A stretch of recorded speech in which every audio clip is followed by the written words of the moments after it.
At the age of 3, I drew the most profound picture that had ever been drawn up until that point in human history. It was so good that I told my grandparents, I'm going to sell this picture for $100. Now, this was the late 80s, so that was a lot of money. And luckily, my grandparents had some friends coming over that evening. Now, unfortunately, I did not sell it for $100, but I did sell it for $40. And that was my first business experience of taking something that I created and turning it into cash. What I ended up doing with the cash was something that was kind of unique at the time. I went to my other grandmother and I said, hey, if I give you this $40, will you stop smoking cigarettes? She didn't take the $40, but she did stop. And that was my first experience with business, helping other people thrive in their personal life. Now, when I tell people that I own 7 different businesses, I get one of 2 responses.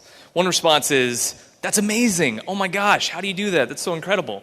The other response that I get is, you're just another part of the problem. Now, when I get that response, I laugh, and then I ask the question, why do you say that? And the answer that I most often get is that business is toxic, it's killing us, it's killing the environment, and it should not happen. So, when I ask them what kind of business they're talking about, they rarely mention the coffee shop down the street. They don't mention the accounting firm with 12 people that is working downtown. And they never mention the companies that are continuously raising their minimum salary year after year at a higher clip than inflation. They often talk about the companies of every size. We know these. Where the leadership has decided that they are now dictators over a small country that is populated by their employees. And their best move is to extract as much wealth and power from those employees as possible for their gain. It could be with a few leaders, it could be with many. And it's very clear that this is transpiring. Right now, inflation is still raging out of control in the US and around the world. All the while, corporate profit continues to hit all-time highs. And our government officials here and across the globe are either too corrupt, too inept, or too scared to take any action that would make a meaningful change. So, what's the path forward? Well, in order to talk about the path forward, we have to talk about the science of fine-tuning.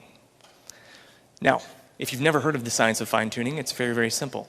Essentially, there are so many different things that had to occur in order for our planet to be able to sustain and cultivate life.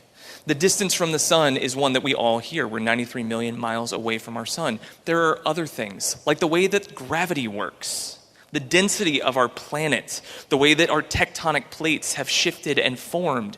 There are dozens of these fine-tuning ideas.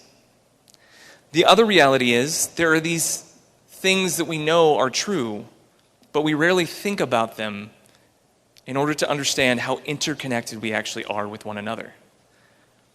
If there were no vegetation, if all the trees burned up, there would be no oxygen on Earth, no life on the planet. If the animals all died and there was no animals producing carbon dioxide, the trees would die, the plants would die, and there would be no life on Earth. Whenever we have astronauts that we send to the International Space Station, they have this profound experience called the overview effect. See, when they're spending this time in space, they see our beautiful blue planet. And little did you know, they don't actually see the country territorial lines drawn on it. They just see the beauty and the oneness. And then they look out into the darkness of space and see nothing.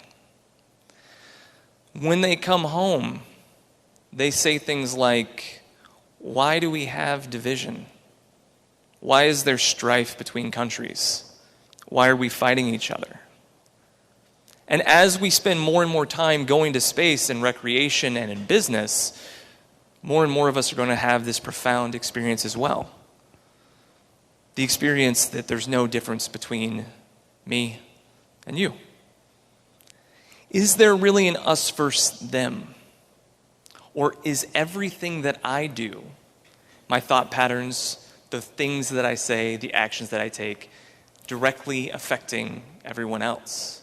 If you would like to do an experiment to just see how incredible this is, go home, boil some rice. Doesn't matter what kind of rice. Put it in 2 different jars. On one, write kind. On the other, write mean.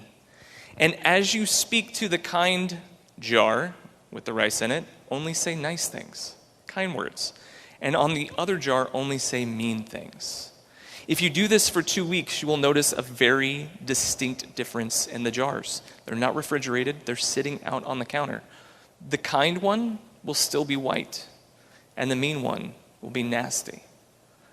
You see, everything that I do impacts all of you, and everything that you do impacts all of us. There's no difference. We have to begin to look at business as an opportunity to elevate everyone around us. Because when we start to understand that there is no me, there's only us, it's really hard to screw over yourself. Some of the ways that we've done this have been pretty profound. But I first got a taste of this from my dad. At the age of 10, I had this idea. I wanted to sell candy bars, erasers, pens, and pencils out of my backpack. Now, I didn't have any money at the time, and so my dad did a brilliant thing. He lent me $5. Now, at the time, I could go buy a candy bar for 25 cents, and I could sell it out of my backpack for 50. So, I went and bought some candy bars, brought them to school, sold them, paid my dad back, took the $5, bought more supplies. I ran that business for years. Now, microloans are something that we've known about for years, and they work brilliantly in third world countries every single day. But we haven't brought this home in some significant ways to the Western world. And so we have started to. We will find a brilliant employee, someone that is absolutely massively talented. They're driven. They have what it takes. Except they lack 2 things. They lack capital, and they lack the wisdom of experience. So what we've done is invested money into those individuals, started businesses with them. Again, they have no capital resource. They have no wisdom. They're just very good practitioners, and built businesses around them. And when we build these businesses, we have very specific parameters. Like, the highest paid employee cannot make more than 5 times the lowest paid employee. So if you're the CEO and you want to get a pay raise, great. Make sure that you give a pay raise to the lowest paid person first. When you start to run businesses in this fashion, what happens all of a sudden is employees love you. They don't want to go anywhere. And you have very equitable experiences. They show up in different ways. One of the questions that I get asked from the first group, where they're like, oh, that's amazing, you own businesses. Is they go, how do you do this and not allow people to just take from you? And I always say, you have to remember your zip code. Like, you're here in this place in time. You're not somewhere in the future. You're not somewhere in the past. You're right here. So you have to play by the rules that are accustomed to this point in time. So, in example, I have worked with family and friends, and I give them the same talk every time. And I've started to do this with every new employee. At some point, you're either going to leave or I'm going to fire you. If you can come to Thanksgiving, if we can do Christmas, if we can still be friends, come work for me. If not, don't. Because to be conscious is to realize that they are a human and so am I. And we all have these collective experiences where being fired or quitting feels scary. I had this experience from an Indian saint. He famously said, "Do what you do with another person, but never put them out of your heart." Ramana Maharshi was an amazing teacher, and he still teaches me today. When I started to read some of his literature, I came across some other teachers, and one of them told a story that I'd love to share with you. There was once a man who was living in Japan. He was from the US. And he was there to study the ancient art of Aikido. Now, Aikido is a martial art that uses the body weight or the pressure or the power of another individual that's attacking them to defend themselves and to defend others. So this man is on a train coming out of Tokyo, going into the suburbs. And this man stumbles onto the train, clearly drunk. He's a very large man. And he starts swearing and cussing. And there's families with small children standing by. He takes a swing at a mom and her young child, and he barely misses. And this man who's been studying Aikido says, "This is my chance. I've been training for a year, and I'm going to teach this guy a lesson." He stands up, and the drunk man turns to him, and he says, "Someone needs a lesson in manners."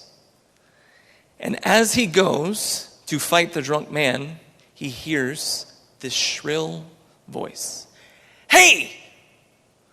The drunk man and the American turn to find this small 80-year-old man who starts to speak with the drunk. "Hey, what have you been drinking?" The drunk says, "Sake."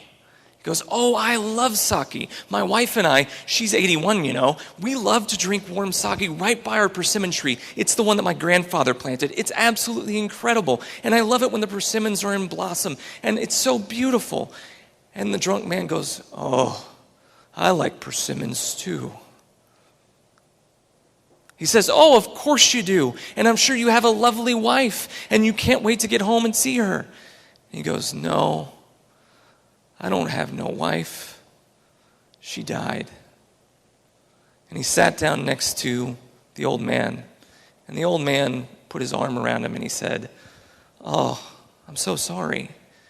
And the drunk man said, "I don't have no wife. I don't have no kids. I don't have no job." And he said, "Oh," the old man said, that is a sad story. Why don't you sit here and tell me all about it?" The American got off the train and he remarked, "What I intended to do with force, that man did with love." When you see something wrong in the world, and there's plenty, right? It should not be this way. If you have the drive, you have the talent, you have the ability to start a business, we need you to do it. Not so that you can get rich. You will. You will make plenty of money. But so that you can change the world. Because people spend more time at their job than they do with their families. You can transform our healthcare system by starting a business and doing it better. You can transform how we interact with our kids. Hey, here's a crazy idea. How about paid paternity leave? Mandatory for everyone. If you see a problem, you can change it if you launch ethical businesses. And if you already own a business, it's time. We need you to invest in the next generation. And the next generation isn't just young people, it's people that haven't launched a business yet. And when you do, we will all be better for it. Thank you.